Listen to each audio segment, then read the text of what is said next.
un cercle vicieux. Oui, la priorité à la sécurisation. Oui, la priorité à la paix. Mais comment voulez-vous apporter la sécurisation et la paix quand déjà il y a cette fracture sociale? Comment colmater la brèche? C'est la question qu'il faut que nous puissions nous poser. Et cette question, moi, elle s'adresse aux hommes politiques. À ces hommes politiques qui, eux, excusez-moi, vont soutenir telle ou telle communauté ou tel groupe. Nous avons en présence au RCA des anti-Balaka et la Séléka. Tous ceux qui sont derrière anti-Balaka ou Séléka, il faut qu'ils s'assoient. Où est-ce qu'ils veulent emmener la RCA? Il faut que la Séléka et les anti-Balaka s'assoient. Où voulons-nous aller avec la République centrafricaine?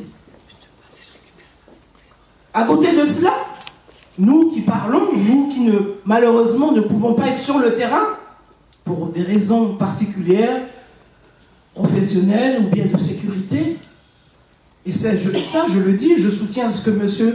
Charles Douban a dit, il faut qu'au sortir d'ici, il y ait quelque chose de concret, parce qu'on ne va pas s'asseoir pour parler, non. Il faut qu'on sorte avec quelque chose de concret, une proposition pour ceux qui sont à Bangui, pour le nouveau gouvernement, pour cette transition, un apport de notre part. Nous avons réfléchi sur tel ou tel aspect. Les gens avaient parlé de conférence nationale. Il y a peut-être 2-3 semaines, il y avait une réunion, toujours sur la RCA, avec ce son de cloche très fort, conférence nationale.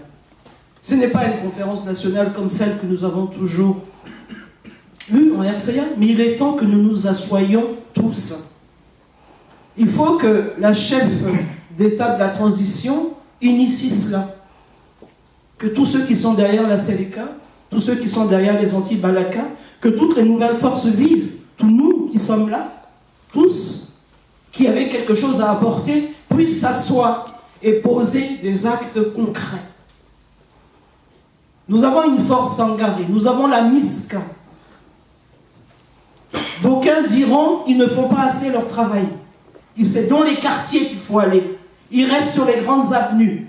Mais comment se fait-il que les Séléka soient toujours armés? On parlait de désarmement, on parlait de cantonnement. Comment se fait-il que les Séléka aient pu prendre la direction de Sibut? Comment est-ce possible avec toute cette artillerie?